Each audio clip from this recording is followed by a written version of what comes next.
안녕하세요, 청취자 여러분. 여러분은 혹시 어떤 노래를 가장 좋아하시나요? 저는 이선희님의 인연이라는 노래를 가장 좋아해요. 이 노래는 멜로디도 참 좋지만 가사가 처음부터 끝까지 너무 애틋해서 노래를 다 들으면 명작 드라마를 본 것 같은 기분이 든답니다. 특히 고달픈 삶의 길에 당신은 선물인 걸이라는 가사는 들을 때마다 제 마음을 울리는 것 같아요. 이 가사처럼 고달팠던 저의 과거에 선물 같은 분이 계셔서 그분을 떠올리며 사연을 처음으로 보냅니다. 먼저 제 소개를 하면 저는 지금 중견기업 품질관리팀에서 근무하고 있는 30대 후반의 여성입니다. 저는 대학교를 졸업하고 24살에 이 회사에 입사하게 되었는데 일이 힘들기는 하지만 나름대로 보람도 있고 재밌더라고요. 그래서인지 남들보다 진급도 빨랐고 제가 갓 30살이 되었을 때는 과장으로 승진했어요. 이렇게 일하는 재미에 푹 빠져 사느라 연애와 결혼은 생각도 하지 않고 살고 있었습니다.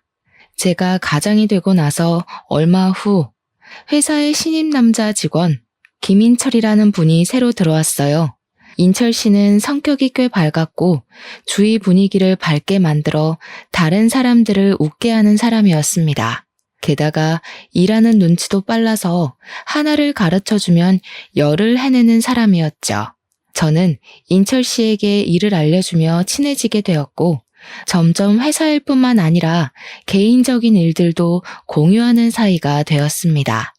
우리는 둘 다 외동이었고 부모님과 함께 사는 데다가 같은 아파트 단지에서 살고 있었어요. 그 덕에 출퇴근도 같이 하고 가끔 술 생각이 나면 부담 없이 단지 내 편의점에서 맥주도 한 잔씩 했답니다. 그러면서 서로의 생활 방식이나 집에 관한 이야기도 나눴는데 인철 씨는 주말 오전에는 항상 어머니와 함께 교회에 갔어요.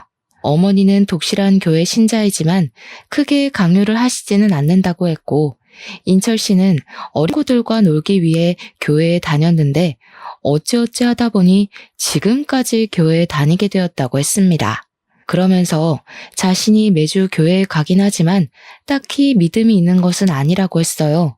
저와 인철 씨는 주말 오전이 아니면 밖에서 종종 따로 만났고 이러한 시간이 쌓여서 자연스레 이성적인 호감이 생겼습니다. 그리고 1년의 연애 끝에 결혼까지 생각하게 되었죠. 먼저 제가 예비 시부모님께 인사를 드리러 가게 되었습니다. 예비 시아버지는 인자하시고 유머러스 하셨지만 예비 시어머니는 표정이 그다지 밝지 않으셨어요. 그날 예비 시어머니는 저에게 딱 하나만 물어보셨는데 그것은 바로 제가 태어난 날짜와 시간이었습니다. 분명 교회에 다니시는데 사주를 보시려는 것처럼 물어보시니 왜 물어보시냐고 정중하게 물었어요. 그런데 그냥 궁금해서 물어봤다고 하시더라고요. 그 뒤로는 표정이 그다지 좋지 않으셔서 마음에 걸렸죠. 그래도 제게 싫다고는 이야기하지 않으셔서 원래 조금 낯을 가리시는 성격이라고 생각했습니다. 이어서 예비 남편이 우리 집으로 인사를 왔는데 우리 부모님은 제가 평생 혼자 살 줄 알았는데 더 늦기 전에 구제해줘서 고맙다고 하며 예비 남편을 두 팔 벌려 반기셨어요. 그리고 우리는 예비 시할머니께도 인사를 드리러 갔습니다. 시할머니는 우리 아파트에서 자동차로 15분 정도 되는 거리에 있는 주택에서 소소하게 농사를 지으며 살고 계셨어요. 처음으로 예비 시할머니께 인사를 드리러 가던 날 솔직히 정말 많이 긴장했습니다. 당시 제 나이가 34살이었는데 제 주변 친한 친구들은 이미 다 결혼을 했던 상태였어요. 결혼한 친구들의 이야기를 들어보니 자기 아들은 귀하지만 며느리는 천하게 대하는 시댁 어르신들이 정말 많았더라고요. 그래서 친구들이 예비 시할머니가 계신다고 하니 앞으로 정말 힘들겠다며 제 걱정을 많이 해주었습니다. 저는 예비 시할머니 역시 그러신 분이 아닐까 싶은 생각에 걱정하고 긴장되는 마음으로 할머니 댁에 갔어요. 원래 그날 예비 시부모님도 같이 가려고 했으나 갑자기 그날 일이 생겨서 같이 못 가시고 저와 예비 남편만 할머니 댁에 가게 되었습니다. 예비 시할머니는 저를 보자마자 어서 오라고 반겨주셨어요. 솔직히 저는 친구들에게 며느리를 못 살게 구는 시댁 이야기를 많이 들었던 터라 예비 시할머니께서 반겨주시는 것이 제가 정말 반가워서 반겨주시는 게 아니라 이 집에서 일할 사람이 와서 반겨주신다고 생각했습니다. 그래서 처음에는 예비 시할머니의 호의를 좋게 생각하지는 않았어요. 예비 시할머니는 제 손을 꼭 붙잡고 정말 예쁘다고 칭찬을 하시며 거실 소파에 앉아보라고 하셨습니다. 그러더니 부엌에 가서 찹쌀떡과 인절미를 가지고 오셨어요. 예비 시할머니는 손자 며느리가 온다고 해서 직접 만들었다고 하시며 찹쌀떡을 건네주셨습니다. 원래 저는 떡을 그다지 좋아하지 않았지만 제가 온다고 만드셨다고 하니 어쩔 수 없이 한 입 베어 물었는데 이 떡은 꿀을 발라놨는지 정말 맛있었어요. 제가 맛있게 먹는 모습을 가만히 보시던 예비 시할머니는 제게 앉아서 먹고 있으라고 하시더니 부엌에 가셨습니다. 제가 뭐 도와드려야 하나 싶어서 부엌에 따라가니 절대 오지 말라고 하셨어요. 어쩔 수 없이 거실에 앉아 떡을 마저 먹고 있는데 예비 시할머니는 이제 준비가 다 됐으니 부엌에 오라고 하셨습니다. 그래서 가보니 식탁에 각종 나물 반찬들과 잡채가 한가득 있었어요. 저는 솔직히 나물을 그다지 좋아하지 않습니다. 우리 엄마가 손맛이 없으셔서 나물을 무쳐도 하나도 맛이 없었거든요. 그런데 예비 시할머니가 만들어주신 나물 반찬은 정말 맛있었어요. 제가 한 그릇을 싹싹 비우니 예비 시할머니는 잘 먹어서 너무 예쁘다고 제 머리를 쓰다듬어 주셨습니다. 식사를 마치고 설거지라도 하려고 했더니 예비 시할머니는 절대 하지 말라고 하셨어요. 그래도 맛있게 먹었으니 제가 치우겠다고 하니 나는 내 며느리한테도 설거지 안 시켰다고 하며 저를 부엌에서 밀어내셨습니다. 예비 시할머니의 힘이 어찌나 세시던지 저는 그대로 밀려서 거실로 나올 수밖에 없었어요. 거실에서 예비 시할머니께서 직접 타주신 커피를 마시고 있는데 또 혼자 부엌에 들어가시더니 이번에는 나물이며 떡을 한가득 챙겨주셨습니다. 그러면서 줄 것이 이거밖에 없어서 미안하다고 하셨어요. 저는 너무 감사하기도 하고 아무것도 안 하고 얻어먹고만 온 것 같아 너무 죄송하다고 말씀드렸더니 가족끼리 무슨 그런 말을 하냐며 그냥 한 번씩 내 생각만 해달라고 하셨습니다. 사실 시할머니까지 계신다길래 걱정을 정말 많이 했는데 예비 시할머니는 인자하시고 저를 어린 손녀 보듯이 따뜻하게 대해주셨어요. 뭔가 어릴 때 돌아가신 저의 할머니가 다시 오신 기분이 들어서 마음이 따뜻하고 푸근했습니다. 이렇게 우리는 각자 집에 인사드린 후 본격적으로 결혼 준비를 시작했어요. 예물과 예단은 다 생략하고 신혼집은 당시 저와 부모님이 함께 살고 있던 집으로 정했습니다. 부모님은 원래 제가 결혼 후 지금 사는 집을 월세로 내놓고 차로 5분 거리인 신도시로 이사하려고 하셨어요.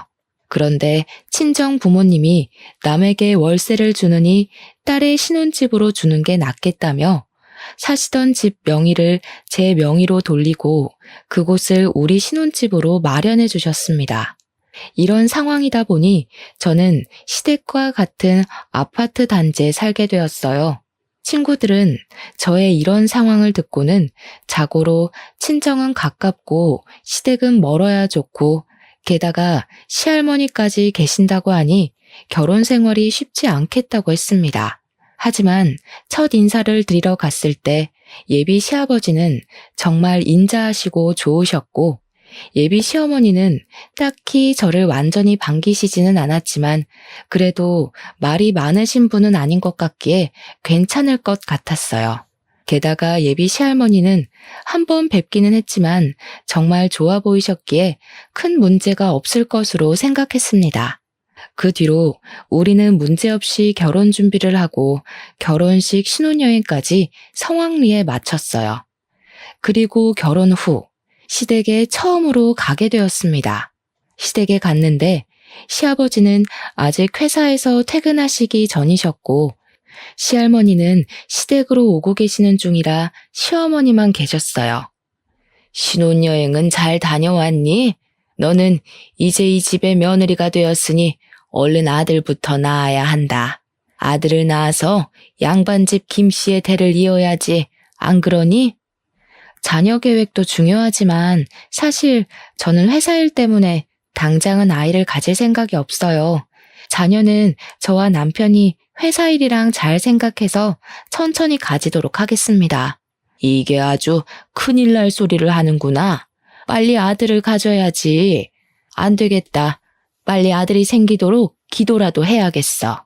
시어머니는 교회를 다니지도 않는 제게 아들을 빨리 갖게 해달라고 기도를 해야 한다며 제 앞에서 무릎을 꿇고 제 손을 잡고 앉아서 아들을 얼른 갖게 해달라고 기도를 시작했습니다. 남편도 제 옆에서 무릎 꿇고 기도를 했고 분위기가 이러다 보니 저도 얼결에 같이 기도를 했어요. 기도를 마친 후 시어머니는 아들을 가지기 위해 최선을 다하라고 신신당부를 했습니다. 그리고 잠시 후 어머니는 결혼 후 정식으로 시댁에 처음 왔으니 이제 밥을 먹게 음식을 차리라고 하셨어요. 사실 저는 부끄럽지만 결혼 전에 밥을 해본 적이 없습니다. 우리 친정은 다들 평일에는 회사에서 일하느라 집에서 밥을 먹지 못했고 주말에는 외식이나 배달 음식을 먹었어요. 어쩌다가 엄마가 찌개 같은 것이라도 끓여서 밥을 먹게 되더라도 전자레인지에 돌리면 바로 조리가 되는 즉석밥을 주로 이용했습니다. 그렇기에 저는 한 번도 쌀을 밥솥에 넣어 밥을 해본 적이 없었어요. 그래서 요리에는 그다지 소질이 없는데 갑자기 요리하라니 너무 황당했고 뭘 어떻게 시작해야 할지 몰라 가만히 있을 수밖에 없었습니다. 원래 우리 집은 풍습이 며느리들이 처음 시댁에 오면 음식을 직접 해서 어른들에게 요리 실력을 검사받는단다. 새로 들어온 며느리의 요리 실력을 알아야 살림을 어떻게 가르칠지 판단을 할 수 있지 않겠니? 그러니 너도 빨리 주방으로 들어가서 얼른 밥이랑 반찬이랑 국이랑 좀 끓여봐. 뭐든 해오란 말이다. 시어머니의 황당한 말에 남편은 그냥 가만히 구경만 하고 앉아 있었습니다. 익숙하지도 않은 주방에 가만히 서서 뭘 어찌해야 하나 당황스러워하는데 시할머니와 시아버지가 오셨어요. 시할머니는 제가 저번에 좋아했던 밑반찬을 가득 들고 오셔서는 당분간 회사 일하고 집 정리하느라 밥 제대로 챙겨 먹기 힘들 테니 이 반찬들 먹으라고 하셨습니다. 그리고 시어머니에게는 내 손자 며느리한테 시집살이 시키려거든 가만히 안 둔다고 하셨어요. 그러면서 오늘은 손자 며느리가 생겼으니 외식하자고 하셨습니다. 시어머니는 시댁에 처음 왔는데 며느리 음식 솜씨 좀 봐야 한다며 안 된다고 하고 시할머니는 너는 처음 시댁 왔을 때 음식 하기는 했냐고 하며 말도 안 되는 소리 짓거리지 말고 얼른 외출 준비나 하라고 하셨어요. 결국 시할머니의 말씀에 우리는 외식을 하게 되었습니다. 우리 예쁜 며느리 덕에 좋은 음식을 다 먹네. 고맙다. 우리 며느리, 우리 이렇게 가족이 되었으니 앞으로 잘 지내보자. 그래, 우리 그렇게 꽉 막힌 사람들도 아니니 앞으로 가족으로서 재밌게 잘 지내자. 힘든 일 있거나 인철이가 괴롭히면 꼭 나한테 말해. 내가 인철이 아주 눈물 쏙 빠지게 혼내주마. 인철이 너 혜정이 괴롭히면 이 할미가 가만히 안 둔다. 원래 처음에는 며느리가 직접 차려준 밥을 얻어먹어야 한다는데 혜정이 넌 할머니 계셔서 참 좋겠다. 너는 처음에 밥상 차렸니? 밥도 제대로 못 앉힌 주제에 무슨 말이 그리 많아. 어디서 지금 시애미질 하려고 드냔 말이다. 내가 언제 너한테 시애미지 됐니? 물론 그건 아니지만 그래도 할 도리는 해야죠. 도리? 너는 기본도리는 다 했고 어디 한번 너에 대해서 이 자리에서 읊어주랴? 내가 너 많이 참고 있는 거 알지? 시할머니가 언성을 높이시며 하시는 말에 시어머니는 아무 말도 하지 못하고 가만히 있었습니다. 솔직히 시댁에 처음 오자마자 아들 낳으라고 하고 밥상 차리라고 다그치던 시어머니가 좋지는 않았지만 그래도 시할머니와 시아버지가 든든한 제편이 되어주는 것 같아 좋았어요. 그렇게 외식을 마치고 집에 가는 길에 곰곰이 생각해보니 집에서 가만히 있던 남편에게 서운한 감정이 들었습니다. 제가 남편에게 아까는 너무 서운했다고 하자 그 자리에서 저를 두둔하면 앞으로 어머니가 저에게 시집살이를 시킬 것 같아서 일부러 그랬다고 했어요. 그러면서 자신의 마음은 그게 아니었다고 하며 미안하다고 했습니다. 아까 그 자리에서는 화가 많이 났지만 남편이 진심으로 미안하다고 하니 또 마음이 사르르 풀려서 다음부터는 잘하라고 하고 말았어요. 그리고 결혼 후 첫 주말이 되었습니다. 남편은 결혼 전처럼 아침부터 엄마를 모시고 교회에 가야 한다며 나갔어요. 저는 남편 없는 신혼집에서 혼자 쉬고 있었습니다. 결혼 후 처음 시댁에 갔을 때 시어머니가 아들을 낳아야 한다며 기도까지 해서 혹시라도 교회 같이 가자고 하지 않을까 걱정했지만 저에게 교회 다니자는 말은 일절하지 않아서 다행이다 싶었어요. 교회에 다니시니 제사도 당연히 없을 것이고 교회에 다니자는 말도 하지 않으시니 이 정도면 나쁘지 않은 시댁이라는 생각이 들었습니다. 저는 혼자 집에서 쉬다가 깜빡 잠이 들었는데 눈을 떠보니 벌써 오후 1시였어요. 원래는 예배가 끝나고도 남을 시각이었는데 아직도 남편이 오지 않아서 전화를 해보니 결혼했다고 축하 인사 받느라 오후 늦게나마 집에 갈 것 같다고 했습니다. 저는 어쩔 수 없이 혼자 점심을 먹고 심심해서 친정에 놀러 갔어요. 친정 부모님은 첫 주말인데 왜 혼자 있느냐고 해서 시어머니와 남편이 같이 교회에 갔다가 늦게 온다고 해서 왔다고 했습니다. 친정엄마는 시어머니가 다른 사람들은 며느리에게 제사나 교회를 강요하던데 그러지는 않은 것 같아서 다행이라고 말씀하셨어요. 친정에서 엄마와 시간을 보낸 후 오후 5시쯤에 다시 신혼집으로 갔습니다. 집 앞에는 남편과 시어머니가 이제 막 와서 주차장에 차를 주차하고 있었어요. 시어머니는 저를 보자마자 집에 있지 않고 혼자 어디 갔다 왔냐고 물으시길래 할 일이 없어서 친정에 다녀왔다고 했습니다. 이게 결혼한 지 얼마나 됐다고 벌써 친정행이야? 제정신이야? 네? 여자는 결혼하면 친정 가지 말라는 법이라도 있나요? 제가 친정에 간 일이 제정신이냐는 욕을 들을 만큼 잘못한 일인 거예요? 당연하지. 원래 여자는 결혼하면 친정은 이제 없다고 생각하며 살아야 해. 그게 며느리다. 인철 씨는 결혼해도 자기 엄마랑 교회 다니면서 저는 왜 엄마를 보면 안 돼요? 그럼 저는 주말마다 혼자 집에 있어야 해요? 왜요?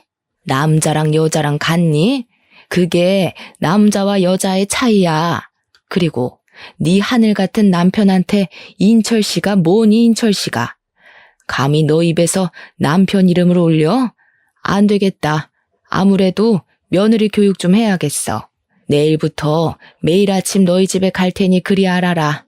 시어머니는 제 상식으로는 도무지 이해가 가지 않는 말을 하며 화를 버럭 내시고는 시댁으로 가시고 저와 남편도 집으로 들어갔습니다. 저는 남편에게 무슨 며느리는 친정에도 못 가게 하냐고 투덜댔어요. 남편은 그래도 우리 집은 제사도 없고 교회 나오라고 강요도 하지 않는데 이 정도면 남들보다 나은 것 아니냐며 이 상황의 심각성을 전혀 몰라 했습니다. 저는 이런 남편을 보며 이 결혼을 잘 유지할 수 있을까 하는 의문이 들었어요. 이미 결혼식도 다 올리고 했지만 혼인신고는 좀 더 지나서 신뢰가 확실히 쌓였을 때 해야겠다는 생각을 했습니다. 그날 밤 저는 원래 머리만 대면 잠을 자는 성격이었으나 그날은 이런저런 생각들이 꼬리에 꼬리를 물어 잠이 쉽게 들지 않았고 새벽 2시 정도에 겨우 잠이 들었어요. 아직 밖이 깜깜한 새벽, 갑자기 누가 우리 집 벨을 눌렀습니다. 시계를 보니 아직 5시였어요. 남편은 원래 잠기가 매우 어두워서 정신없이 잠을 자고 있었습니다. 저는 제가 잘못 들었나 싶어 다시 자려는데 또 벨을 누르더라고요. 혼자 나가서 누군지 확인하려다가 갑자기 무서운 생각이 들어 남편을 흔들었지만 남편은 누가 업어가도 모를 정도로 아주 깊게 잠을 자고 있었습니다. 그때 시어머니로부터 전화가 왔어요. 무슨 일인가 싶어 전화를 받으니 지금 문 앞이라고 하시며 얼른 문을 열라고 하셨습니다. 제가 현관을 열자마자 시어머니는 새색시가 아직도 꼬락서니가 이게 뭐냐고 하며 얼른 잠 깨고 밥 차릴 준비하라고 하셨어요. 저는 이 새벽에 무슨 자다가 봉창 두드리는 소리를 하시느냐고 했습니다. 내가 어제 이야기하지 않았니? 너 며느리 교육한다고. 대단한 김씨 가문의 며느리가 됐으면 새벽부터 일어나서 바깥일하는 김씨 가문을 위해 아침상을 대령해야 해. 그야 여자들은 집안일만 하던 옛날 이야기죠. 지금은 여자도 남자처럼 똑같이 일하는 시대잖아요. 저도 같이 일하고 엄밀히 따지면 제가 인철 씨보다 더 많이 돈도 받아요. 그런데 제가 왜 남편 아침상까지 차려야 하죠? 그래봤자 넌 여자일 뿐이야. 잔말 말고 얼른 쌀이나 씻고 밥 차릴 준비나 해. 시끄러운 소리에 남편이 큰 방에서 나왔는데 시어머니는 남편에게 얼른 들어가서 잠을 마저 자라고 하고 큰 방 문을 닫아버리셨습니다. 그리고서는 저를 주방으로 밀어넣고 쌀을 먼저 씻으라고 하셨어요. 얼결에 쌀을 씻기는 했는데 솔직히 결혼 전에 쌀을 씻을 일이 없던 제가 능숙하게 쌀을 씻을 수가 있겠어요? 쌀을 씻다가 다 흘려버리니 시어머니는 제 등을 때리며 쌀도 제대로 못 씻는 년이라며 잔소리를 하셨습니다. 그렇게 저는 시어머니한테 혼나면서 6시까지 아침상을 차렸어요. 6시가 되자 시어머니는 남편을 깨우고 저는 출근 준비를 해야 한다고 하고 화장실로 들어갔습니다. 화장실에 들어가니 남편과 시어머니는 하하호호 난리가 났고 그 소리를 듣자니 너무 화가 났어요. 일단 오늘은 회사에 가야 하니 그냥 넘어가는데 앞으로 이 난관을 어찌 헤쳐나가야 할지 앞날이 깜깜했습니다. 답답한 마음을 안고 회사에 출근했는데 그날은 새벽부터 날벼락을 맞아서인지 아니면 오랜만에 출근해서인지는 모르겠지만 정말 피곤했어요. 그렇게 피곤한 하루를 마치고 남편과 같이 퇴근하고 집에 오니 집 앞에 시어머니가 기다리고 있었습니다. 남편은 왜 기다리고 있었냐고 하며 제 앞에서 저의 의견은 묻지도 않은 채 시어머니한테 현관 비밀번호를 알려주었어요. 저는 남편에게 머리 끝까지 화가 나서 옆에서 노려봤습니다. 갑자기 날 왜 째려봐? 내가 뭐? 우리 아들이 집 비밀번호 알려줬다고 그러니? 집에서도 이러니 회사에서는 얼마나 우리 아들을 잡을고. 하여튼 진짜 마음에 안 들어. 우리 아들 잡지 마. 옛날에는 아내가 남편 얼굴도 감히 못 봤다. 어디서 감히 남편 얼굴을 째려보고 있어? 그건 그렇고 잠깐 여기 앉아봐라. 이 종이 한번 읽어봐. 시어머니는 저에게 종이 한 장을 건네주며 읽어보라고 했습니다. 종이에 적힌 내용은 다름이 아닌 아들 갖는 비법이었는데 그 내용이 너무 황당했어요. 남자는 고기 위주의 식사를 하고 여자는 채식 위주의 식사를 해야 하고 남자는 커피를 많이 마셔도 상관없지만 여자는 커피를 마시면 안 된다고 적혀 있었습니다. 그리고 새벽 3시 이후에 잠자리를 가지면 아들을 가질 확률이 높고 아들을 낳으려면 남자가 피곤하면 안 되니 집에서 남자는 집에서 절대 휴식을 취해야 한다고 적혀 있더라고요. 시어머니는 제게 이제부터 이거를 무조건 지켜서 아들을 낳으라고 하셨습니다. 그러면서 우리 아들 피곤하면 아들이 생기지 않으니 남편에게는 얼른 씻고 쉬라고 하고 저에게는 아침 먹은 설거지 얼른 치우고 집 정리하라고 하시고는 가셨어요. 저는 설마 하는 마음에 주방에 가보니 아침에 시어머니와 남편이 먹은 음식 잔재가 그대로 있었고 그 광경을 본 저는 남편에게 네가 먹은 것이니 설거지를 하라고 시켰습니다. 하지만 남편은 아까 엄마 말 듣지 못했냐며 아들 낳으려면 자기는 쉬어야 하니 집안일 시키지 말라고 하며 방에 들어가서 자더라고요. 결국 저 혼자 그 많은 설거지를 하고 짜증나는 마음에 맥주 한 잔을 마시고 잠이 들었습니다. 다음 날 한창 잠을 잘 자고 있는데 새벽에 또 전화가 왔어요. 시간을 보니까 새벽 3시였고 전화 온 사람은 시어머니였습니다. 저는 핸드폰에 찍힌 시어머니라는 단어를 보는 순간 너무 짜증이 나서 전화를 거절했어요. 그랬더니 바로 또 전화가 오길래 도대체 무슨 일인가 싶어 일단 전화를 받았습니다. 지금 새벽 3시야. 얼른 인철이 깨워서 잠자리 가져라. 지금 해야지 아들이 생긴단 말이다. 알겠니? 이따 집에 가서 확인할 거야. 시어머니는 새벽 3시부터 전화해서 아들을 가져야 한다고 남편을 깨워서 잠자리를 가지라고 했습니다. 아니, 아들을 갖는 것이 저 혼자 노력해서 될 일도 아니고 이런 거는 아들을 갖는데 필요한 염색체를 가진 자기 아들에게 말해야지 저한테 시키는 것은 또 무슨 경우랍니까? 저는 시어머니의 말이 너무 황당해서 그냥 전화를 끊고 다시 잠을 청했어요. 그리고 잠시 후 집에 시어머니가 들이닥쳤습니다. 어제 남편이 알려준 비밀번호를 열고 들어온 거예요. 그때 시간이 새벽 5시였고 깊은 잠을 자던 저와 남편을 보더니 시어머니는 기겁하며 저를 거실로 데리고 나갔습니다. 왜 잠자리를 안 가졌어? 얼른 아들을 낳아야 할 것 아니냐? 저는 아직 아이 가질 생각 없어요. 그리고 제가 무슨 아들 낳으려고 결혼한 것도 아니고 왜 이리 아들을 가지라 말아요. 2년이 결혼했으면 아들을 얼른 가질 생각을 해야지. 네가 결혼하면서 우리 집에 해준 것도 없는데 아들이라도 낳아야 할 거 아니냐? 제가 왜 한 것이 없어요? 이 집 우리 집에서 해주신 거 잊으셨어요? 고작 이딴 허름한 집 따위 하나 해줬다고 유세냐? 내 참 어이가 없어서.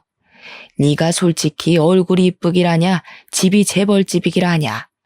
다른 며느리들처럼 사근사근한 것도 아니고 나이가 어린 것도 아니고 하나부터 10까지 다 맘에 안 들었지만 그래도 나 다 참고 아들 낳을 사주라고 해서 결혼시켰다.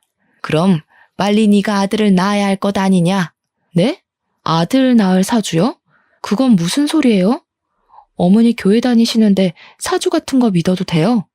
제 말에 시어머니는 잠시 당황하더니 말이 잘못 나왔다며 아들 잘 낳게 생겨서 결혼시켰다고 했습니다. 그러면서 시어머니는 빨리 인철이 깨워서 밥 먹이고 회사 가라고 하며 후다닥 나가버리셨어요. 저는 새벽 3시부터 전화해서 아들 낳으라고 닥달하는 시어머니가 너무 싫었습니다. 정말 맘 같아서는 당장 갈라서고 싶었지만 아침에 일어난 남편이 미안하다고 하기도 하고 자존심 센 제 성격상 결혼한 지 한 달도 안 돼서 이혼했다는 이야기가 회사에 돌면 너무 부끄러울 것 같아서 일단은 혼인신고는 하지 않고 그냥 있기로 했어요. 다행히 그 뒤로 시어머니는 우리 집에 새벽에 오지 않았고 새벽 3시에 전화하기는 했지만 무음으로 해놔서 전화가 왔는지 몰랐습니다. 그리고 여전히 저에게 매일 아들을 빨리 낳아야 한다고 하며 매일 연락을 하셨고 어쩌다 회식 때 제가 고기를 먹고 있다고 하면 크게 혼을 내셨어요. 회사에 있을 때도 커피는 절대 먹지 말라고 채비를 하셨답니다. 또한 남편은 피곤하면 안 되니 집에서 아무 일도 시켜서는 안 된다고 하며 집에서 설거지도 못 시키게 남편이 매일 퇴근할 때 우리 집으로 와서 감시하셨습니다. 저는 시어머니랑 분명히 따로 살지만 같이 사는 기분이 들었어요. 이렇게 살 바엔 차라리 빨리 임신이라도 됐으면 좋겠다는 생각에 남편과 저는 노력을 했지만 제가 스트레스를 너무 많이 받아서인지 아이는 생기지 않았습니다. 시어머니는 아들이 생기지 않는다고 제게만 닥달하고 매일 저를 붙잡고 기도했어요. 시댁 어르신 대부분이 손주 소식을 바라는 것은 알겠지만 이렇게까지 손주, 그것도 아들만을 바라는 시어머니의 모습이 이해가 잘 되지 않았습니다. 또 이렇게까지 강요하는 시어머니 때문에 스트레스를 너무 많이 받아서인지 잠도 잘 못 자고 뭔가 항상 불안하고 초조했어요. 이렇게 있다가는 제가 정신병에 걸려서 미쳐버릴 것만 같았습니다. 그러던 어느 날이었어요. 그날은 남편은 먼저 퇴근하고 저는 처리해야 할 일이 있어서 야근하고 밤 9시경에 집에 왔습니다. 그런데 현관문이 살짝 열려 있고 시어머니와 남편의 대화 소리가 어렴풋이 들렸어요. 저는 바로 들어가려다가 둘이서만 무슨 이야기를 하는지 궁금해서 몰래 엿들었습니다. TV 소리 때문에 자세히 들리지는 않았지만 대충 내용이 임신해서 아들을 낳으면 이혼한다는 대화를 나누더라고요. 저는 그냥 아침 드라마의 한 장면을 이야기하나 보다 싶어 별 생각 없이 현관문을 열고 들어갔는데 남편과 시어머니가 집에 들어온 저를 보더니 크게 당황해했습니다. 제가 왜 그리 놀라냐고 하자 시어머니는 아무 소리 없이 들어와서 그렇다고 하며 부엌으로 가버리시고 남편도 큰 방으로 휙 들어가 버리는데 뭔가 둘의 모습이 수상쩍더라고요. 순간 뭔가 아들을 낳으면 이혼한다는 말이 단순히 드라마의 내용이 아닐 수도 있겠다는 생각이 들었습니다. 다음 날 저는 중고 물건을 거래하는 카페에서 두 줄이 선명하게 뜬 임신 테스트기를 구매해서 시어머니와 남편에게 임신했다고 거짓말을 해봤어요. 시어머니와 남편은 크게 좋아하며 이제 이 아기가 아들이기만 하면 되겠다고 했습니다. 며칠 후 주말, 저는 친구들과 약속이 있어서 혼자 나갔어요. 원래는 저녁까지 먹고 올 생각이었으나 친구의 아기가 갑자기 열이 난다고 해서 생각보다 일찍 헤어졌습니다. 헤어지긴 했지만 벌써 집에 들어가고 싶지는 않아 혼자 집 근처 카페로 들어갔어요. 그런데 카페에 들어가 보니 시어머니와 남편, 그리고 웬 젊은 여자가 있더라고요. 그 셋은 뭐가 그리 좋은지 신나게 대화를 나누고 있었고, 그래서 제가 카페에 들어온 것도 몰랐습니다. 저는 가서 아는 척을 하려다가 그들이 무슨 대화를 하는지 엿들어 보기로 했어요. 그래도 내가 열심히 기도를 드려서인지 아기가 벌써 생겼다는구나. 역시 하나님은 내 기도를 정말 잘 들어주신다니까.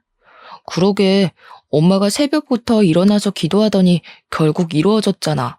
이제는 혜정이가 아들을 낳으면 그 아들 빼앗아서 아연이와 결혼만 하면 되겠어. 그치? 어머니, 제가 잘 모실게요. 제가 비록 아들을 낳지는 못했지만 하나님의 음성대로 낳은 그 아들을 제 아들이라 생각하고 주님의 자녀로 열심히 키우겠습니다. 저는 시어머니와 남편, 그리고 상간녀의 말에 뒤통수를 제대로 맞은 기분이 들었습니다. 바로 가서 지금 이게 무슨 상황이냐고 따지려다가 혹시 몰라 핸드폰 녹음기를 켜고 그들이 앉은 테이블로 갔어요. 그들은 이곳에서 저를 만나리라고는 생각도 하지 못했는지 다들 깜짝 놀라 했습니다. 저는 그들에게 조금 전에 한 대화를 다 들었다고 말하며 지금 이게 도대체 무슨 상황인지 설명 좀 해달라고 했어요. 이렇게 된 이상 말해야겠구나. 일단 여기 앉은 이 분은 우리 교회 목사님의 외동 따님이시란다. 원래 우리 인철이는 이 따님과 결혼을 하려고 했지. 그러면 우리 인철이는 교회를 물려받고 회사를 관두더라도 목사로 계속 일할 수 있잖아? 그럼 둘이서 결혼하면 되지. 왜 저랑 결혼시킨 거예요? 목사님 따님이 젊었을 때 자궁에 문제가 생겨서 자궁을 적출했다지 뭐니. 그래서 아이를 가질 수가 없다는 거야. 그런데 나는 우리 아들의 대를 이어줄 사람이 필요해서 일을 어쩌나 하고 주님께 주님의 일꾼이 될 손자가 필요하다고 기도를 드렸지. 그렇게 교회에서 기도하고 나오는데 인철이가 너랑 아파트 편의점에서 맥주를 먹는 모습이 보이는 게 아니겠어? 그때 하나님의 음성이 들리는 거야. 일단 저 둘이 결혼을 시켜 아들을 낳은 후 둘이 이혼을 하고 그 뒤에 목사님 따님과 결혼을 시키라고 말이야. 아주 좋은 생각이었지. 하나님의 일꾼이 될 손자도 생기고 우리 인철이는 목사가 되고 말이야. 혹시나 하는 마음에 너와 인철이 둘의 사주를 봤더니 아들을 낳을 수 있는 사주라더라. 그래서 바로 둘이 결혼시킨 거야. 네가 마음에 하나도 안 들지만 말이야. 상간녀는 시어머니의 말에 작게 아멘이라고 말하며 아주 감동한 듯한 표정을 지었습니다. 그럼 지금 이 상황을 전현의 부모도 알아요? 그 교회 목사라는 사람도 이 상황 다 알고 있냐고요? 당연하지. 그게 하나님의 뜻이고 음성인데 목사님이 모르시겠니? 당연히 다 알고 지금 네가 아들을 낳아주기만을 간절히 기다리고 있단다. 그러니까 너는 하나님의 뜻을 따라서 아들을 낳고 꺼져주기만 하면 돼. 그럼 목사님이랑 내가 섭섭지 않게 챙겨주마. 근데 어쩌죠? 저 임신한 거 가짜인데. 저 임신 안 했어요. 당연히 제 뱃속에 아기도 없고요. 그때 그 2줄 테스트기는 중고거래하는 카페에서 산 거예요. 하도 임신하라고 닥달해서 말이죠. 시어머니는 사실 임신이 아니라는 말에 화를 버럭 내며 제 머리채를 잡고 흔들었습니다.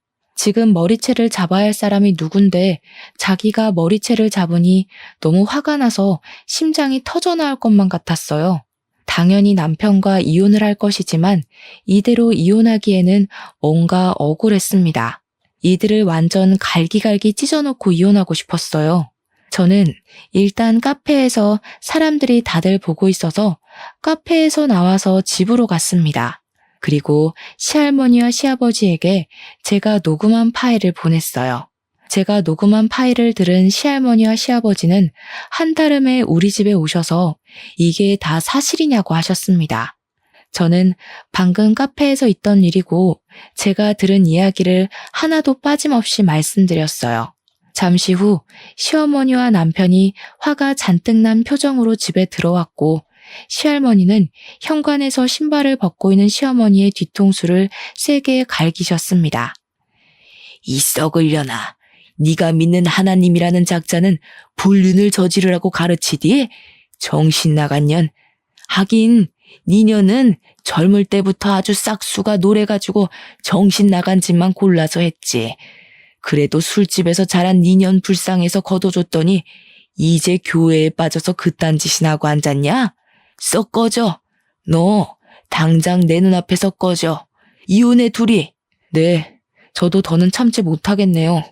그동안 정이 있어서 같이 붙어 살았는데 이런 정신 나간 짓이나 하고 정말 같이 못 살겠어요.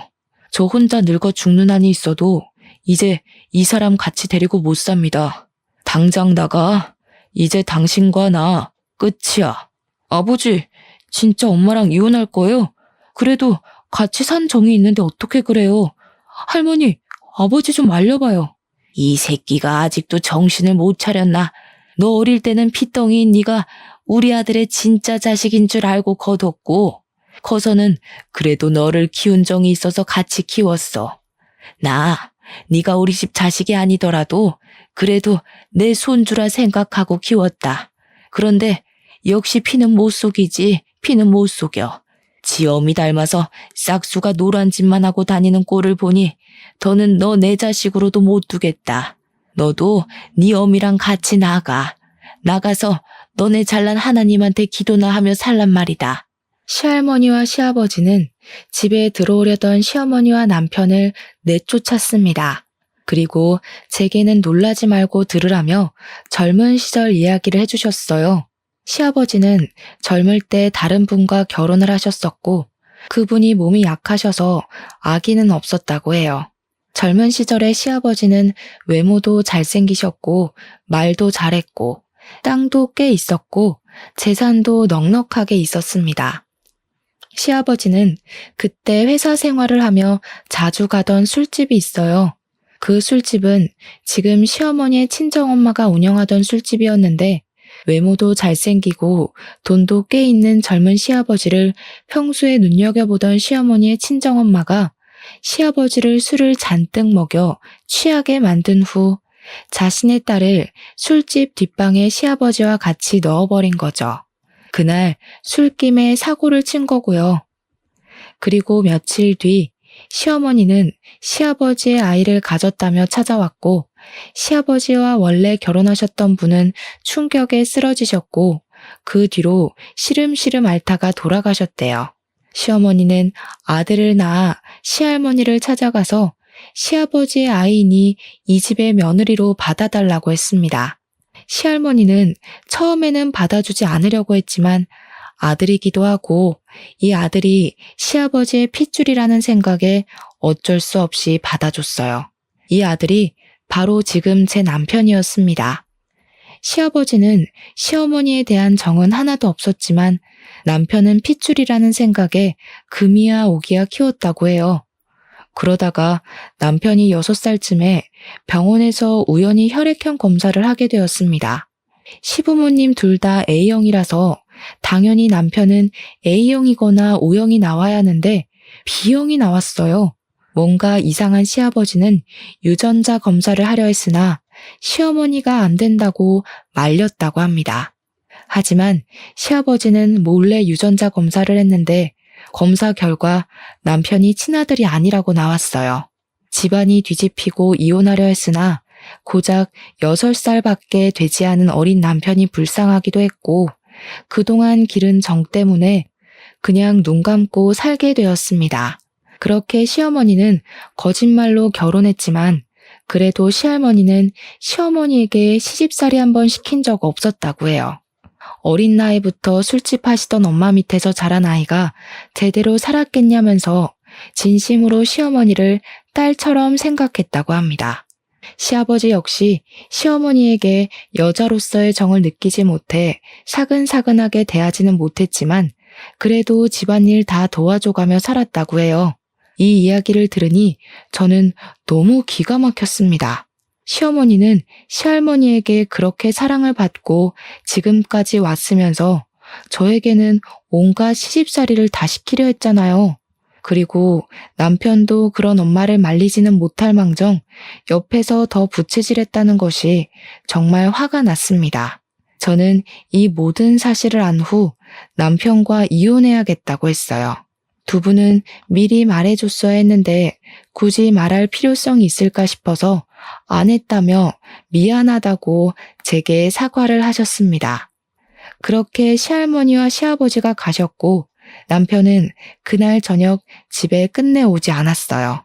저는 남편의 모든 짐을 다 챙겨서 심부름 센터를 통해 회사로 보냈습니다. 그리고 녹음한 파일을 지역 맘카페와 시어머니와 남편이 다니던 교회에도 올렸어요. 마침 교회에서 활동하던 사진이 교회 사이트에 있길래 시어머니와 남편의 사진도 함께 올렸습니다. 혹시나 해서 모자이크 처리를 하기는 했지만 지인이면 알아볼 수 있을 법하게 올렸어요. 폭풍 같은 주말이 지나고 다시 월요일이 되었습니다. 남편은 자신의 자리에 심부름센터에서 보낸 남편의 짐들을 보고 이게 다 뭐냐고 물었어요. 뭐긴 뭐야, 너 짐이지. 이제 내 집에 들어올 생각하지 마. 그 집 내 명의인 거 알지? 진짜 잔인하다. 어떻게 사람을 이렇게 곤란하게 해? 네가 그러고도 사람이야? 먼저 엿먹인 게 누군데 그래.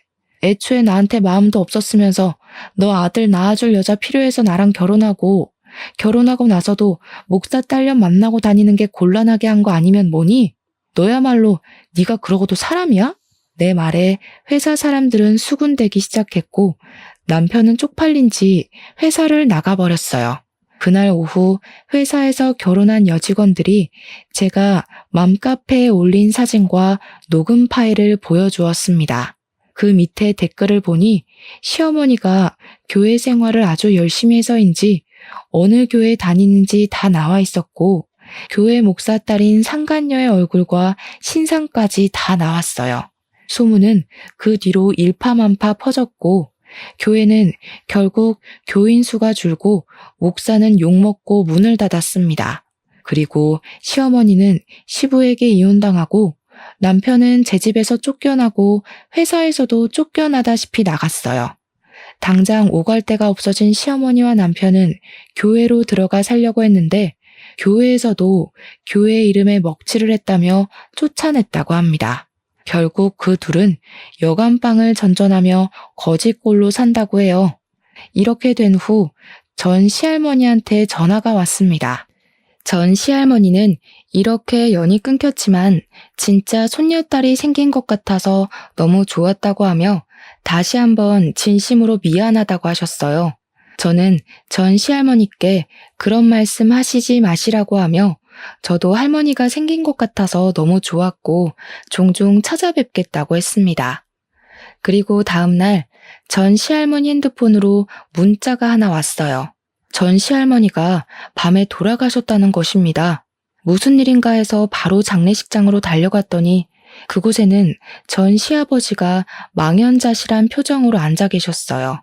일이 그렇게 된 후 자신이 모질지 못해 열심히 사는 젊은 사람의 인생을 자신이 망친 것 같다며 죄책감에 시달리셨다고 합니다.